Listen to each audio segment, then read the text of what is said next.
규장 신앙 위인북스. 충성으로 하나님께 영광을 돌린 사람 주기철. 전쟁이 남긴 눈물 자국. 기복이는 서당에서 학문을 익히다가 8살이 되면서 개통학교에 입학했다. 사촌형인 기용이와 2살 위인 셋째 형인 기정이는 같은 반이었고, 둘째 형인 기은이는 한 학년이 높았다. 기복이는 비록 몸이 허약했지만 성적은 월등하게 뛰어나 선생들의 주목을 받았다. 기복이는 보통 내기가 아니야. 한 번 들은 말은 절대로 잊어버리는 법이 없어. 전제가 어디 따로 있나? 몸이 약했던 기복이는 친구들과 어울려 다니는 일이 없이 주로 집과 학교만 오락가락하며 열심히 공부했다.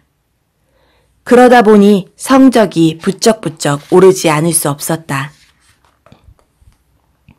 학교는 서당과 분위기가 아주 많이 달랐다. 비록 건물은 한옥 기와집 내부를 여기저기 고친 것이어서 보잘것없었지만 그래도 놀이터가 밖에 따로 있었기 때문에 안방에서만 갇혀 공부하던 아이들에겐 신세계나 다름이 없었다. 교장은 지방의 학자인 김창세가 맡았다. 주기호가 학교를 세우고 나서 그에게 교장의 임무를 맡긴 것이다. 그는 언제나 두루마기에 갓을 쓰고 학교 주위를 빙빙 돌아다녔다. 학생들 숫자가 늘어나자 휘문학교 출신의 유능한 이규설과 학식이 많기로 유명한 김창환도 선생으로 오게 되었다. 그 중에서도 단연 돋보이는 선생은 체조교사인 유수성이었다. 그는 구한말 해군 출신으로서 얼굴만 보아도 흡사 장사 같았다. 유 선생님의 구령소리는 대포 터지는 소리 같아. 그 소리가 저기 이웃마을 섬까지 들린대. 여자들 중에서는 뱃속의 아이가 떨어진 적도 있다던데. 유수성의 구령소리가 얼마나 우렁찼던지 사람들 사이에서 이런 재미있는 소문들이 떠돌았다. 창원군 웅천면에는 우뚝 솟은 남산이 있었는데 그 위에 성이 하나 있었다. 그 성은 임진왜란 때 일본의 고니시 유키나가 부대를 이끌고 웅천면을 점령한 뒤 진영을 더욱 튼튼히 구축하기 위해 쌓은 성으로서 외성과 내성 두 겹의 단단한 돌벽으로 둘러싸여 있었다. 마을 사람들은 그 성을 볼 때마다 무자비한 일본의 침략을 떠올리며 치를 떨었다. 그런데 그 상처가 아물기도 전에 일본 군사들은 그보다 훨씬 더 큰 위세를 떨치며 구름대처럼 조선반도 주변에 몰려들어 시위를 벌였다. 우리나라를 사이에 두고 일어난 청일전쟁에서 일본이 승리한 것이었다. 청나라의 패전은 일본군의 사기를 하늘을 찌르듯이 높여주었다. 기복이가 태어나기 2해 전인 1894년과 1895년 사이의 일이었다. 그런데 청일전쟁의 피해는 청나라보다도 도리어 우리나라가 더 많이 받았다. 청일전쟁이 끝난 즉시 일본 사람들이 대거 바다를 건너와서 부산포와 마산포 등지에 살기 시작한 것이다. 말하자면 패전한 쪽은 청나라였지만 먹힌 쪽은 우리나라였다.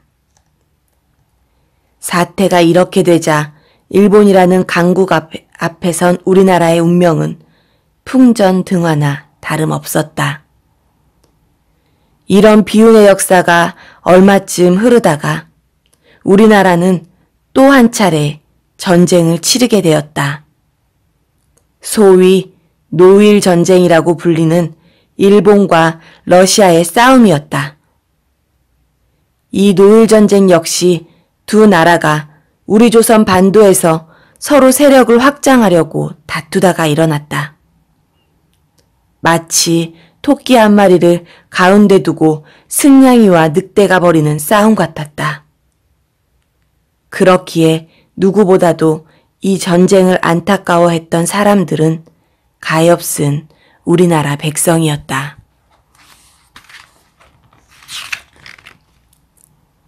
아이고, 또 전쟁이 터졌네. 기어코 일본과 러시아가 붙었다는구먼. 결과가 어떻게 될까? 그야 뻔하지. 동양에서는 아직까지 일본을 거꾸럴 자가 없잖아. 그러니 우리나라 신세가 뭐가 되겠어? 한숨만 나오네 그려. 천운이나 바랄 수밖에. 가는 데마다 이런 탄식이 터져 나왔다. 그러던 어느 날 일이었다. 어린 기복이가 친구들과 함께 바닷가에 놀러 나갔다가 기절 초풍할 만한 사건을 겪게 되었다.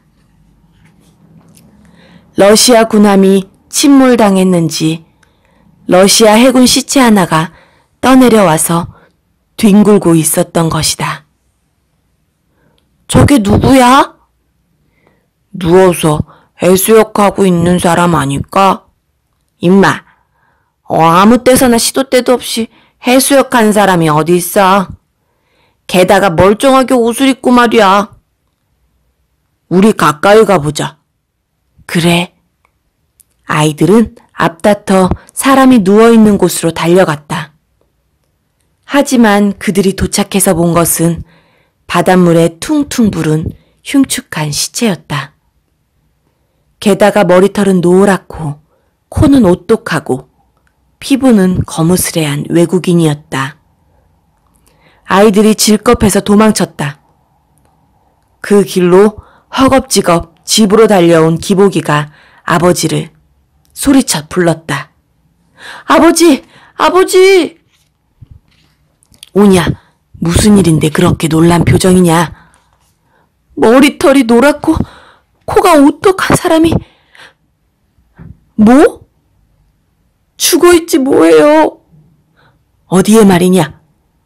바닷가에 말이에요.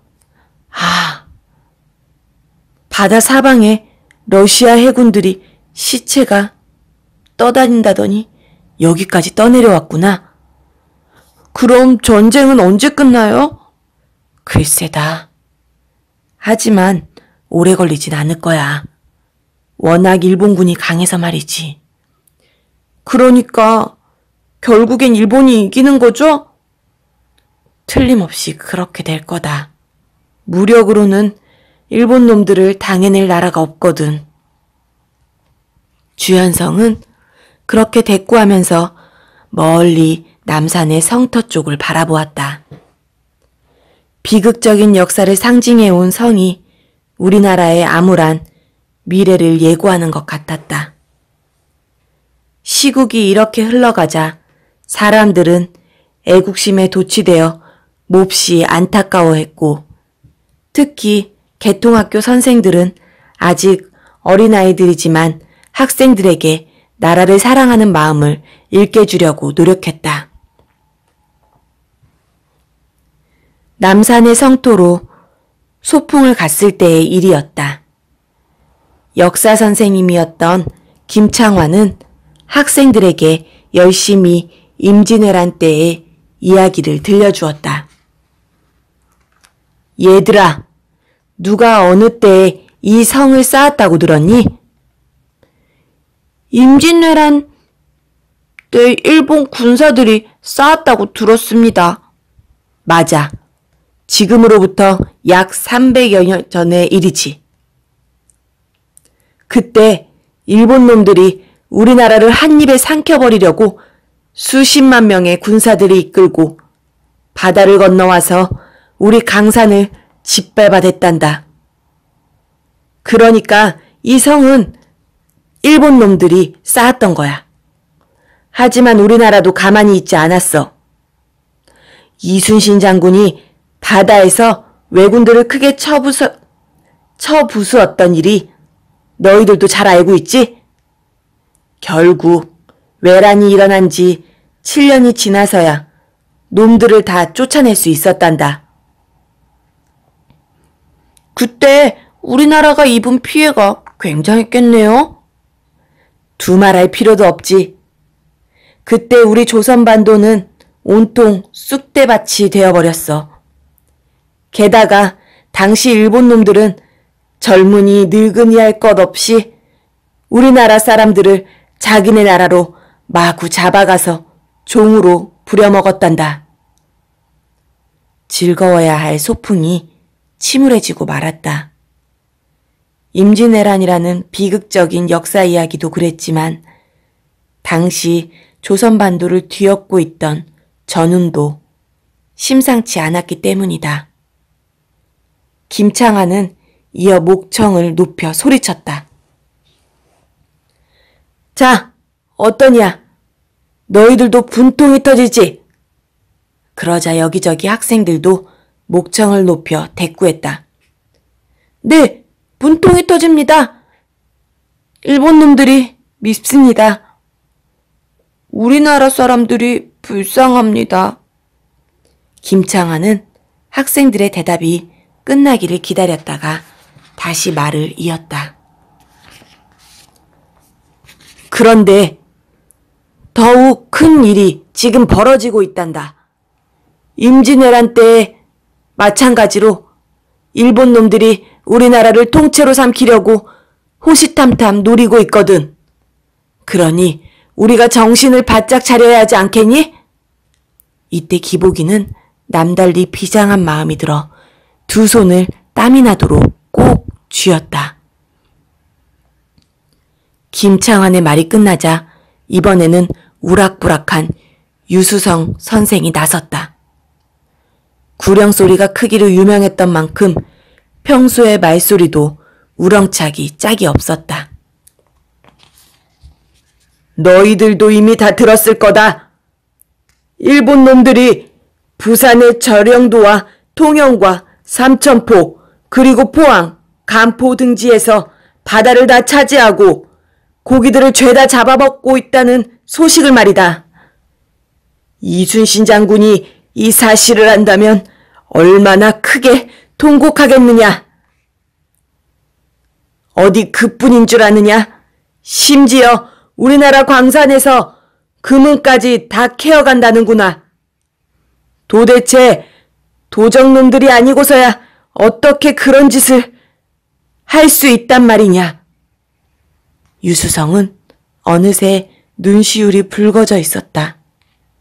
그는 말머리를 돌렸다. 내가 통영에서 해군으로 복무하다가 이곳까지 쫓기다시피 온 것도 일본 놈들이 압력을 가해 우리 해군을 해산시켰기 때문이야. 얼마나 분통이 터지던지 그놈들을 당장이라도 박살내고 싶었는데. 그는 두 주먹을 불끈 쥐면서 이를 한번 갈더니 더 이상 말을 잇지 못하고 기어코 얼굴 위로 눈물을 주르륵 쏟고 말았다. 선생들의 비장한 말과 태도에 비록 어린 학생들이었지만 모두 숙연해졌다. 몇몇은 분노의 표정을 감추지 못했다. 이때 기복이의 가슴은 방망이 질하듯 쿵쿵 뛰었다. 기복이는 남산의 성터를 한 바퀴 삥 둘러보았다. 쌓인 돌마다 마른 이끼가 잔뜩 끼어 있었고 그 틈에 파란 풀잎이 돋아나 있었다. 군데군데 작은 산꽃이 피어 있기도 했다. 나라는 다시 들어가는데 여전히 봄꽃은 와서 파란 풀잎과 아기자기한 꽃들을 피워내는구나. 이런 생각이 들자 어린 기복이의 눈시울이 뜨거워졌다. 그래, 맞아. 반드시 일본 놈들을 이 땅에서 몰아내야 해. 내가 커서 꼭 그렇게 하고 말 테야. 그는 두 주먹을 불끈 쥐었다. 소풍을 마치고 남산을 내려오는데 멀리 진해 앞바다 쪽에서 일본 해군들이 쏘는 대포 소리가 연이어 쾅쾅 울렸다.